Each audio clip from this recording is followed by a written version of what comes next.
සමට තෙරුවන් සරණයි. මම අද කතා කරන්න හිතුවේ සතර අපායෙන් මිදෙන මඟ. දැන් අපි බුදුහාමුදුරුවෝ කිව්වේ හිස ගිනිගත්තෙක් වගේ කරන්න අවශ්‍ය දේ මොකද්ද? සතර අපායෙන් මිදෙන එක. එතකොට දැන් අපි ගොඩක් ලොකු ධර්ම කතා කරලා පළක් නැහැ. හේතුව ඔය මොන දහම් කතාවටත් ප්‍රඥාව නැත්තම්. එතකොට ප්‍රඥාව නැත්තම් සම්මා දිට්ඨිය තුල නැතුව ඔය ලොකු දහම් කතා කරලා කියලා ඇති වැඩක් නැහැ. එතකොට හේතුව ඒක විඥාන මට්ටමින් දැනගන්නවා මිස ප්‍රඥාවත් තුලින් දකින දර්ශනයක් තුල දැක ගන්න තැනක් නැහැ. ඒක නිසා මුලින්ම කරන්න ඕනේ මොකද්ද? සම්මා දිට්ඨියටපත් වීම නැත්තම් සතර අපායෙන් මිදීම කියන ඒ මූලික අධියරටපත් වීම, මූලික තැනට එන්න.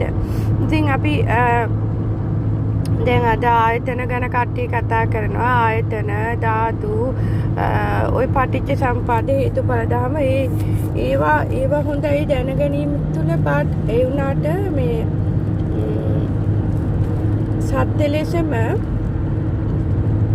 ඔබගේ ප්‍රඥාව අවදි නොවි ඒ ප්‍රඥාව අවදි නොවි ඒ දැක ගන්න ධර්මය කියලා යම් දෙයක් අපි කියෝලා හරි අභිධර්මයේ දැන් ගොඩක් අය අභිධර්මයේ පවා කියවනවා. එතකොට ඒ අභිධර්මයේ හරි මොනවා හරි මොන ධර්මයේ කියුවත් ඒක අවබෝධ කරගන්න පුළුවන් දැක්මක් තියෙන කෙනෙකුට පමණයි. නැත්තම් ඒක අර ඉස්කෝලේ පොත පාඩම් කරා වගේ පොත කියවුවා වගේ නිකන් අන්තිමට අර ස්ක්‍රිප්ට් එකක් ඒ කියන්නේ සටහනක් කියවලා ඉවත් වෙනවා වගේ දෙයක් තමයි ධර්මයේ කියලා එතකොට අයිති වෙන්නේ. එතකොට ඇත්තම කියනවා නම් ධර්මයේ කියන දේ දැන් යම් කාලයක රහතන් වහන්සේලා මේවා පුස්තකගත කරා කියලා කියනවා. එතකොට ඒ රහතන් වහන්සේලා නෙවෙයි අද අපේ අතරට මේක පරිවර්තනය කරලා ඉවලා තියෙන්නේ. එතකොට මේ පරිවර්තක මන් දන්න ප්‍රමාණයෙන් නම් පරිවර්තක කරපු ඒ ස්වාමීන් වහන්සේ පවා පු탁ජන මට්ටමේ හිටපු හිමිනමක්. එතකොට ඒ කෙනාගේ ඒ කෙනා ඒ දැකගත්ත දැන් ඒක පාලියේ ඉඳලා සිංහලට එහෙමම මේ පරිවර්තනය කරා නම් ප්‍රශ්නයක් නැහැ. නමුත් උන්වහන්සේ දැකපු දේ යම් ප්‍රමාණයක් හරි ත්‍රිපිටකයේ තුල උන්වහන්සේ හිතුවා නම් මම මේක දැක්කා කියලා ඒ යම් දෙයක් එතරට එක්ුණා නම් එතකොට අර රහතන් වහන්සේ පැවසපු ඒ වචන ටික වැරදිලා යනවා. කොහොම වුණත් සත්‍ය ලෙසම ධර්මයේ දැක ගන්න තියෙන එකම විදියයි තියෙන්නේ ඒ සියලු සටහන් සියලු දැනීම් සියලු දේවලින් මිදෙන තැන. මොකද එතන අපිට ධර්මය ලැබෙන්නේ එතනදී අපිට දර්ශනය දැකගන්න අපි ඔය එකම විදියකින්වත් නෙවෙයි. මොකද අපි සටහනක් දැන් අපි දන්නනේ පිටකය කීප දෙනෙක් එක එක්කෙනා එක එකව කියවනවා ඇතිනේ මේ වෙනකොට. එතකොට මේ පිටකය පරිවර්තනය කරපු අය විවිධයි. එතකොට දැන් දැන් අපිට සාමාන්‍යයෙන් බෞද්ධ දර්ශනය තුල තියෙන පිටකේ. එතකොට දැන් ඒ කියවලා ගන්න දැනුම ඒ කියවලා ගන්න යම් කෙනෙක් ලියපු දෙයක්ද දැන් රහතන් වහන්සේ හරි ලිව්වා කියලා කියන දෙයක්ද අපිට සත්‍ය වෙන්නේ අපි තුලින්ම ආධ්‍යාත්මය තුලින්. ඒ කියන්නේ අපේ ආධ්‍යාත්මය තුලින් එහෙම නැත්නම් අපිට ලැබෙන ඥාන පරාසයන් තුලින් ඒ ධර්මය අපි අත්දැක ගත්තමට වඩා සත්‍ය වෙන්නේ. මොකද බුදුහාමුදුරුවෝ මේ සතිපට්ඨානය පනවලා තියෙන්නේ නිකන් නෙවෙයිනේ. ඒ මොකද සතිපට්ඨානය තුල ගමන් කරන ආර්ය ශ්‍රාවකේ දැන් සෝතාපන්න වෙන්න එකම ක්‍රමය තමයි සතිපට්ඨානය තුල වැඩෙන මඟ. එතකොට ඒ සතිපට්ඨානය තුල වැඩෙන මඟ මාර්ගය තුල බුදු කෙනෙක් ඒක පෙන්නලා තියෙන්නේ ඒ තුලින් ස්ටෙප් බයි ස්ටෙප්. ඒ කියන්නේ එකෙන් එක ඒ තුල ගමන් කරනකොට ඒ තුල වැඩෙන ඥාන ඒවා මේ දැන් මේ පොතක් බලලවත් දැන් අපි හිතමුකෝ උදාහරණයක් ලෙස උදේවැය ඥානය කියලා. දැන් උදේවැය ඥානය පොතක් බලලවත් පොත කියවලවත් මේ ඇති වෙන තැනම නැති වුණා කියලාවත් ඒ කිසිම විදියකට දැන් අද හැමෝම කියනවා මේ සමහරු කියනවා ඇති වුණා පැවතුණා නැති වුණා කියලා. සමහරු ඒක තර්කයට ගෙනල්ලා කියනවා ඇති වුණා පැවතුණා නැති වුණා නෙවෙයි උදය වැය ඇතිවීම තුලම නැති වුණා කියලා. සමහර කෙනෙක් ඇතිවීම ඇති වෙලා නැති වුණා කියලා. ඔන්න ඔය විදියට ඔය වචන ගොඩ එක එක විදියට එක එක එන වචන හරි ඒ කියන්නේ ඒක බැලුවොත් අපිටම පැටලෙවිල්ලක් නේ. එතකොට දැන් මේක කිසිම දෙයක් කවදාවත් අහපු නැති අලුත් නාවකයෙක් හිටනවා බලන මේ එක එකින එක එක තර්ක ගෙනවා. දැන් මේ තර්කයේ තුල මොකද්ද හරි තර්කය? බාහිරෙන් ගේන මොන තර්කයක් වැරදි. එච්චර තමයි කියන්න තියෙන්නේ. ඒක උදේවැය කියන එක සත්‍ය ලෙසම දැක ගන්න පුළුවන් Tamanට තමා තුළ අභ්‍යන්තර ගවේෂණයට ගිහිල්ලා සතිපට්ඨානය තුලින්ම පමණයි. උදේවැය කියන එක මේ වචන වලින් කොයි විදියට කියන්නේ ගියත් වැරදෙනවා. මොකද උදේවැය කියන එක දකින්න ඕනේ කාලයෙන් තොරව. කාලයෙන් තොරව දැක්කේ නැතුව කාලයකට පනවල උදේවැය දකින්න ගියොත් වැරදෙනවා. ඉතින් එතකොට කාලයකට තොරව යන්න දැක ගන්න පුළුවන් එකම ක්‍රමය මොකද්ද? Taman තුලින් අභ්‍යන්තරව අකාලික වෙලා දැක ගන්න දර්ශනය. එතකොට දැන් ඒක නිසා ඔය කෙනා කියන කතාවලට නෙවෙයි කතා අහගන්න. හැබැයි කතා විශ්වාස කරන්න එපා Taman තුලින් දකින්නකම්. ඔතන ඇතිවීම පැවතීම නැතිවීම ඇතිවීම නැතිවීම ඇතිවීම තුල නැතිවීම දෙක කිය ඔය එන ඒ තර්ක විශ්වාස කරන්න එපා. හැබැයි තමා තුලින් දැක ගන්නකම් අවිශ්වාස කරන්නත් එපා. තමන් තුලින් දැක ගන්න මොකද්ද වෙන්නේ කියලා. ඉතින් ඒකට තමයි බුදුහාමුදුරුවෝ සතිපට්ඨානය පෙන්වුවේ. දැන් ඔය වගේ ඔය බංග ඥාන ඔය හැම දෙයක්ම ඔය මොනවා වුණත් ඔය හැම ඥානයක්ම පහළ වෙන්නේ තමන් තුල අභ්‍යන්තරයෙන් ඒ විඥාණය තුල නෙවෙයි. විඥාණය අතික්‍රමණය වුණ තැන තමයි සියලුම ඥාන පහළ වෙන්නේ.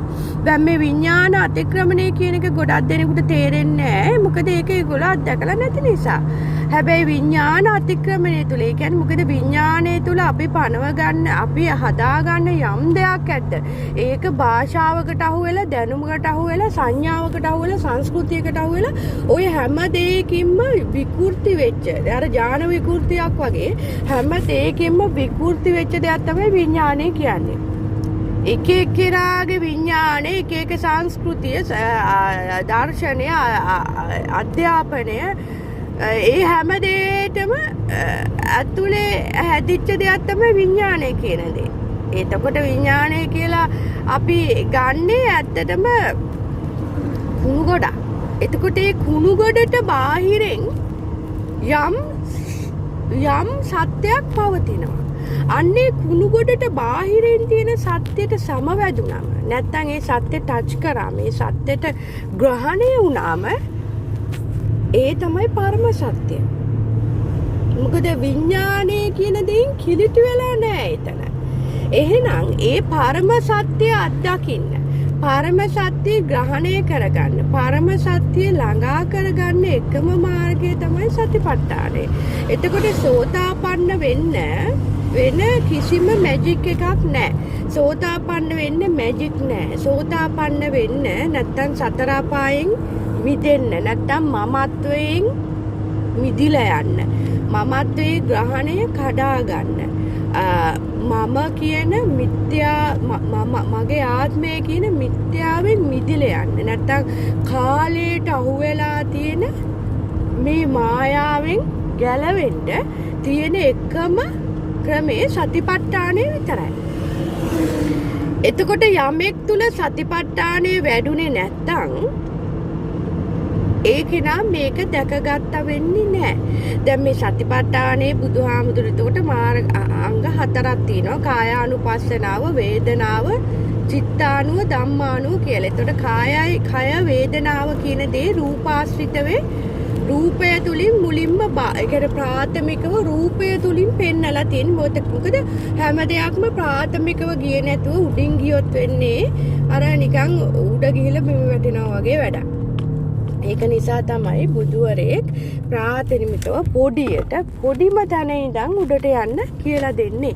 එතකොට ඒ දැන් රූප වේදනා කියන්නේ රූපය කායානුපස්සනාව වේදනානුපස්සනාව පසුව චිත්තානුව ධම්මානුව තුල ඊට පස්සේ රූපය ගෙවිලා ගියාම නැත්නම් රූපයේ තියෙන මුලාව අඳුරගත්තම දැන් මේ කිසි දෙයක් මේ රූපය කියන දේ හරියටම මේ ධාතුව රූපය කියන දේ හරියට අඳුර ගන්න නම් කායානුපස්සනාව වැඩෙන්න වෙනවා වේදනාව වැඩෙන්න වෙනවා.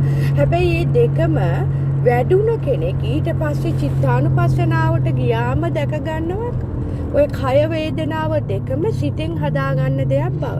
දැන් ඕකේ අංශුවක්වත් දැකපු නැති අයත් අද ඕක කියනවා. ඒ මොකද්ද? දැනුමට. දැන් මම මේ කියපු දෙයක් අහගත්තොත් ඒ කියපු දේ අහගෙන ගිහිල්ලා ඊට පස්සේ ඒකේ දැනුමෙන් ආයේ තව කෙනෙක් කියනවා. එතකොට ඒකත් ඒව කිසි දෙයක් ප්‍රතික්ෂේප කරන්න එපා. හැබැයි Taman දකිනකම් විශ්වාස කරන්න යන කෙනෙක් ඉන්නා නේද? පට්ට මෝඩෙක්. අමු මෝඩෙක්. මොකද Taman දකින බුදුහාමුදුරුවෝ කියනවානේ Taman දකින්නේ නැතුව මේ ධර්මයේ කියන්න එපා. එයාට මම කියන්නේ මෝග පුරුෂයෙක් කියලා. ඉතින් මෝග පුරුෂයෝ තමයි ඒ. Taman දකින්නේ නැතුව කනෙන් අහගත්ත දෙයක් ඇත්ත කරගෙන කනෙන් අහගත්ත දෙයක් කියනවා නම් එයා මෝග පුරුෂයෙක්.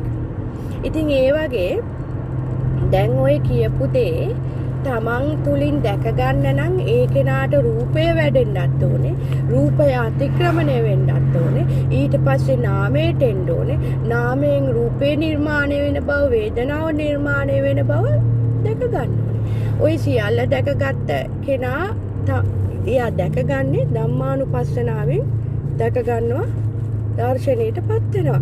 ඉතින් දැන් ඔය කියන ඒ කියන්නේ ඔය සතිපට්ඨානාංග හතරම බුදු කෙනෙක් පනවලා තියෙන්නේ අත්‍යවශ්‍ය කාරණයක් නිසා.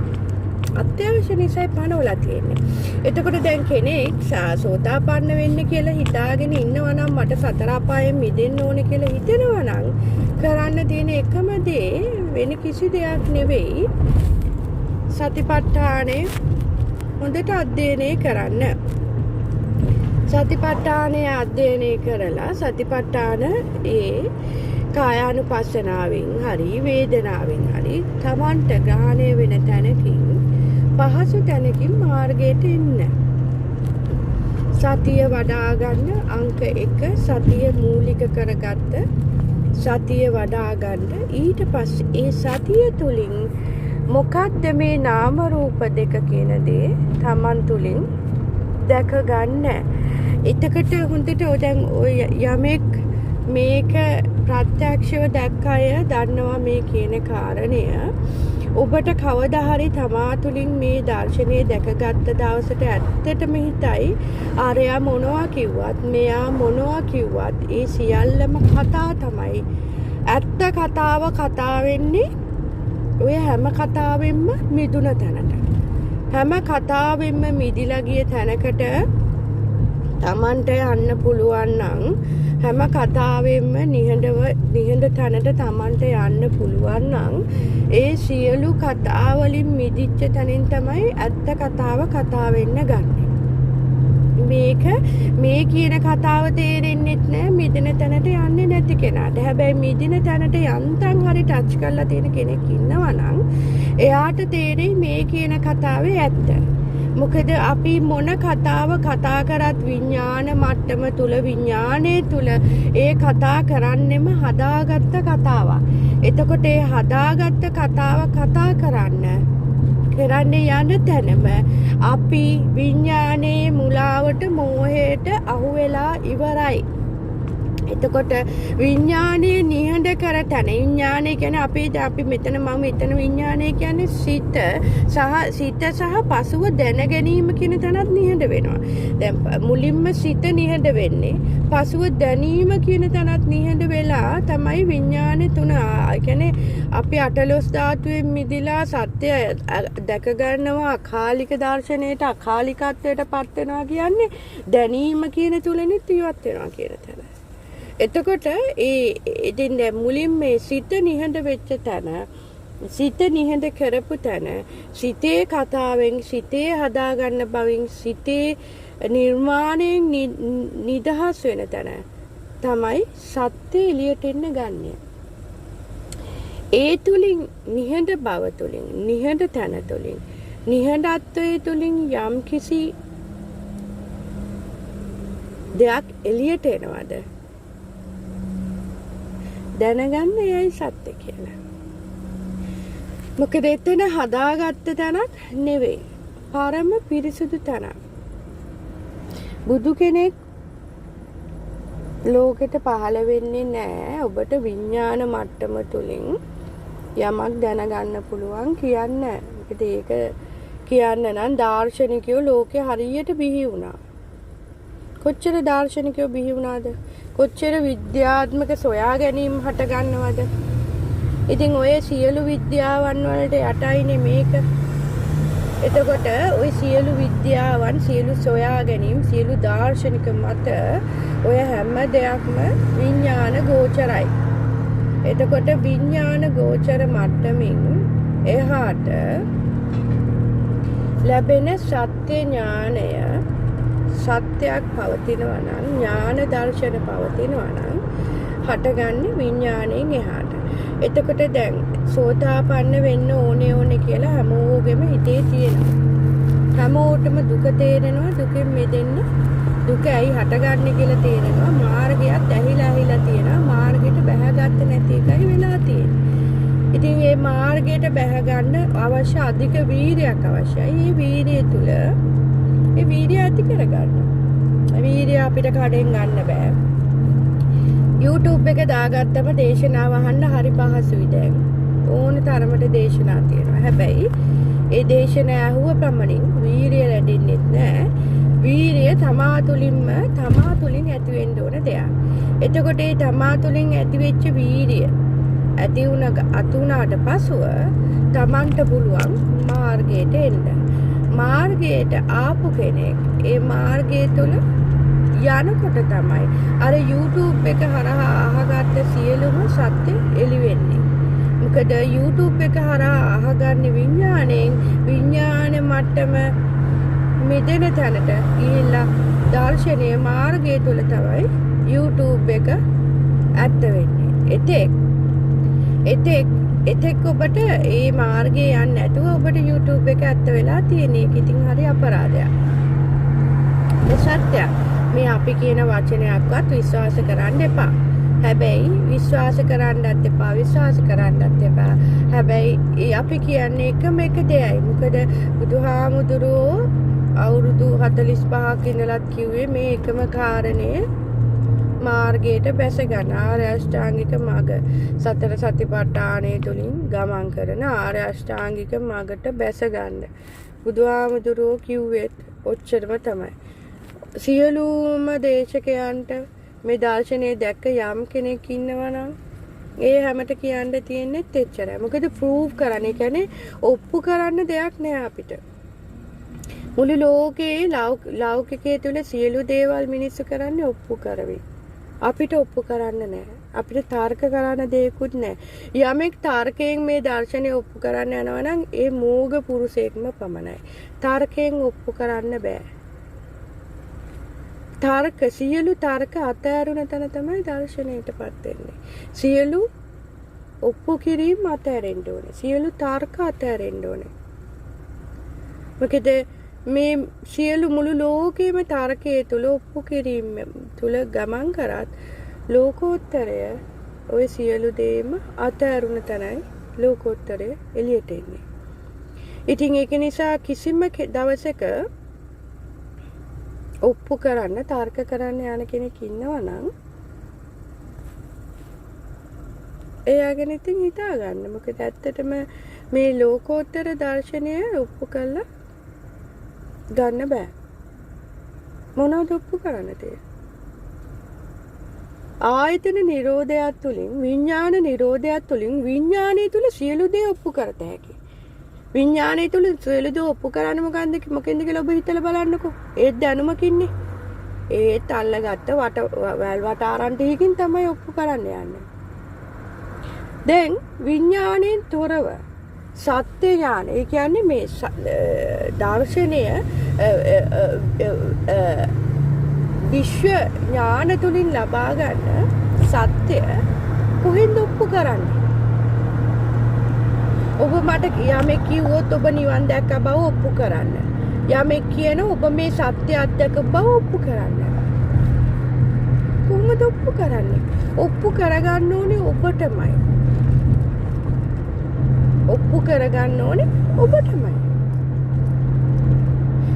දැන් බුදුහාමුදුරුවෝ මම බුදු වුණා කියලා කියන්න මේ දර්ශනය කියන්නේ පැකිලුණා කියලා තියෙනවනේ. ඒ මොකද මිනිසුන්ගේ ඔය වගේ තැනක තමයි මිනිස්සු ජීවත් වෙන්නේ. මිනිස්සු ලෞකික දේ ලෝකේ සියල්ලම ඔප්පු කරලානේ ගන්න කියන්නේ ලොජික් වගේ. මේක මෙහෙම නම් මේක මෙහෙම කියලා ඔප්පු කරගන්න. හැබැයි ඉතින් ලෞකිකයකට අහුවෙන්නේ නැති තැනක කොහොමද ඔප්පු කරන්න තියෙන්නේ? ඔප්පුව යන්නේ තමා තුලින් දැක ගන්න. එදාට සියලු ඔප්පු කිරීම වලින් අතහැරෙනවා. කවුරු හරි ඔප්පු කරන්න කියන තැනක ඔබ බිමටම බහලා මට ඔප්පු කරන්න දෙයක් නැහැ. හැකිනම් ඔබ ඔප්පු කරගන්න කියලා නිකන් ඉස්සත් වෙනවා. මොකද ඇත්තටම තාරකයෙන්වත් මේ කිසිම දෙයකින් මේක මේ පෙන්වන්න බෑ. මොනවද පෙන්වන්නේ? සත්‍ය දැක ගන්න මාර්ගයේ මිස බුදුහාමුදුරුවෝ ඒ නිවනේ ස්වરૂපය විස්තර කරාද? යම් කෙනෙක් නිවනේ ස්වરૂපය විස්තර කරන්න යනවද? කාටවත් බෑ. ඒක කරන්න බෑ. ඉතින් එහෙනම් හැමෝටම පුළුවන් ඒ මාර්ගය පෙන්වන්න. ඉතින් සෝතාපන්න වෙන්න ඕනේ. මට මේ දර්ශනය දැක ගන්න ඕනේ කියන බොහෝ දෙනාට හැම දෙනාටම ඊටාම ආදරයෙන් කරුණාවෙන් කියන්න තියෙන දේ, කනට ඇහෙන දේවල් විශ්වාසයට කරන්න යන්න එපා. ඇහැට පේන දේවල් විශ්වාස කරන්න යන්න එපා. අවිශ්වාස කරන්නත් එපා. YouTube එක විශ්වාස කරන්නත් එපා. මේ කතා කරන මාව විශ්වාස කරන්නත් එපා. අවිශ්වාස කරන්නත් එපා. ඒ සියල්ල අතහැරලා තමා තුලින් ඒ අල්ලගත්ත සියල්ල අතාරින්නකෝ.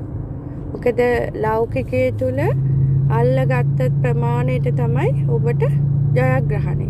හැබැයි ලෝකෝත්තරයේ තුල අතහැරපු ප්‍රමාණයට තමයි ඔබට ජයග්‍රහණය. මොකද සියල්ලම අතහැරුනේ නැත්තම් සියල්ලම අතහැරෙන තැනකින් නෙවෙයි නම් ඔබට මේ දර්ශනයට පාර කැපෙන්නේ නැහැ. සියල්ලම අතහැරෙන්න ඕනේ. සියල්ලම සුද්ධ වශයෙන් සියල්ලම අතහැරුණ තැන ඔබට දර්ශනයට මාර්ගය එළි වේවි. සැමට තෙරුවන් සරණයි.